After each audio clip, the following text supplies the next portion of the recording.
না, বাধা তো দেবেনই, কিন্তু যে সরকার ওয়েস্টবেঙ্গলে আছে, যারা হিন্দুদের সুরক্ষা দিতে পারছে না, হিন্দুদের ধন সম্পত্তি মান সম্মানকে সুরক্ষিত করতে পারছে না, তারা বাধা দেয় কেন আমাদেরকে? হিন্দুরা যেখানে সংখ্যালঘু হয়ে যাবে সেখানে তারা উৎসব পর্ব পূজা পাঠ বন্ধ করে দেবে? রাস্তায় বেরোলে তার উপরে অ্যাটাক হবে, ঘরদোর ভেঙে দেবে, দোকান ভেঙে দেবে, আগুন জ্বালিয়ে দেবে, থানাকে পর্যন্ত ভেঙে দিয়েছে। পুলিশ কার জন্য আছে? পুলিশের কি সুরক্ষা দিতে হবে আগে, না তারা আমাদের সুরক্ষা দেবে? দাদা, বিস্ফোরক কার্তিক মহারাজ 26-এর পরিবর্তন ডাক, ধর্মের উপর আক্রমণ, বাংলার মানুষ চিন্তা ভাবনা করবে, যে দল হিন্দুদের কথা বলবে সেই দলকেই ভোট দিতে বলবে। খালি কার্তিক মহারাজ নন, তিনি তো প্রথম থেকে হিন্দুত্বের কথা বলেন খোলাখুলিভাবে। বাকি সাধু সন্তরাও আজকে রাস্তায় বেরিয়েছেন। 3.5 লক্ষ সাধু ওখানে মহাকুম্ভতে একত্রিত হয়েছিলেন। তারা ওখানে আর হিন্দু বোর্ড, সনাতন বোর্ড তৈরি করার জন্য আহ্বান করেছেন, এবং ভারতবর্ষে হিন্দু সমাজের উপর যেখানে আক্রমণ হবে তারা এগিয়ে এসে প্রতিরোধ করবেন। বিশেষ করে পশ্চিমবাংলা হচ্ছে আজকে সেই রাজ্য যেখানে সবচেয়ে বেশি হিন্দুরা অসুরক্ষিত। তো সাধু সন্তদের তো এগিয়ে আসতে হবে, তারা বলিদান প্রদত্ত ধর্মের জন্য, আর তাদের দেখে বাকি হিন্দুও রাস্তায় বেরোবে। কোচবিহারে সিবিআই খুঁজছে পুলিশকে। 2013 সালের মাদক মামলার কেস ডায়েরি গায়েব।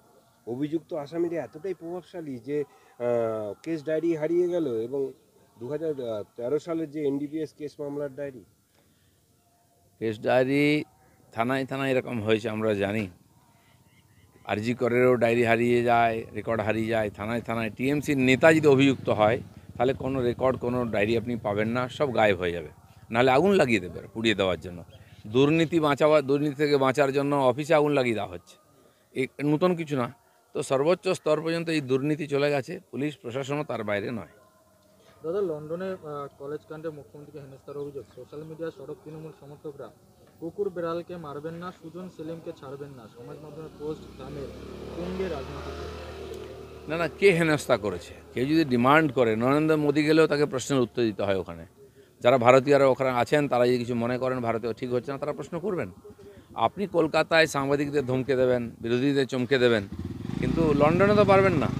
লন্ডনে গেছিলাম পাবলিসিটি নিতে, আমি তো আগেই ভবিষ্যৎবাণী করেছিলাম সাবধান থাকবেন, আরজি করের প্রশ্ন আসবে। কারণ এই প্রশ্নের উত্তর তাকে আজ না কাল দিতেই হবে, কাকে বাঁচাচ্ছেন উনি।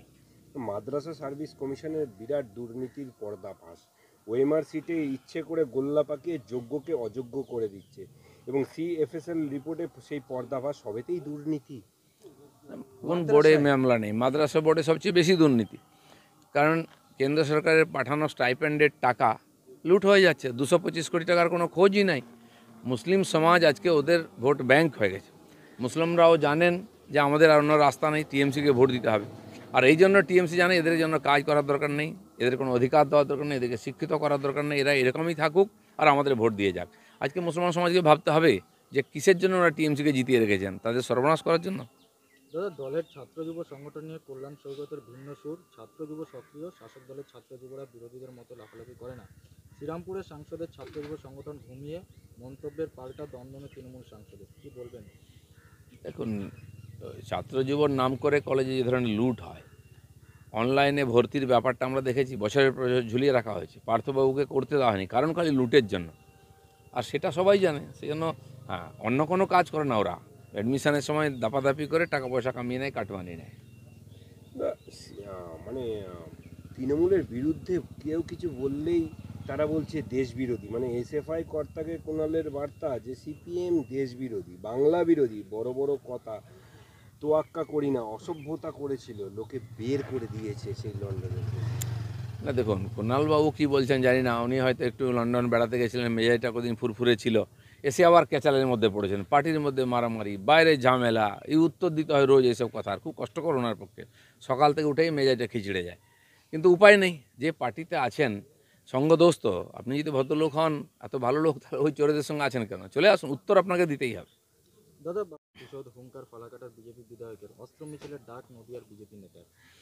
দেখুন, অস্ত্র নিয়ে মিছিল নূতন নয়, ভারতবর্ষে যুগ যুগ ধরে আছে। মহরমে যদি অস্ত্র বেরোতে পারে তো রামনবমীতে বেরোবে কেন? আমাদের সমস্ত দেবী দেবতার হাতে অস্ত্র আছে, তো অস্ত্র নিয়ে বেরোবো। এবং অস্ত্র নিয়ে এই জন্য বেরোবার দরকার আছে, মিছিলের সুরক্ষার জন্য।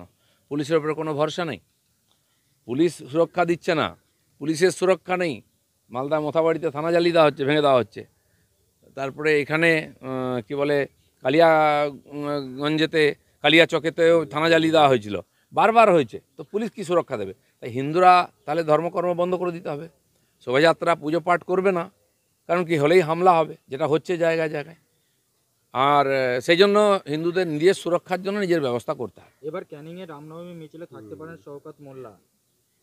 শওকত মোল্লা যদি এত দম থাকে, আগে যাক, নওদাতে যাক, মুর্শিদাবাদে যেখানে হিন্দুদের বাড়িঘর ভাঙা হয়েছে, পোড়ানো হয়েছে, যাক মোথাবাড়িতে যেখানে হিন্দুদের গ্রাম উজাড় করে দেওয়া হয়েছে, থানা ভাঙা হয়েছে, ওখানে গিয়ে শান্তি মিছিল করো আর মুসলিম ভাইদের বোঝাও যে ধর্মনিরপেক্ষতা একার জন্য নয়, হিন্দুদের জন্য, তোমাদের জন্য আছে। আরে যে চোর ডাকাত ছাড়া রাজনীতি করতে পারে না।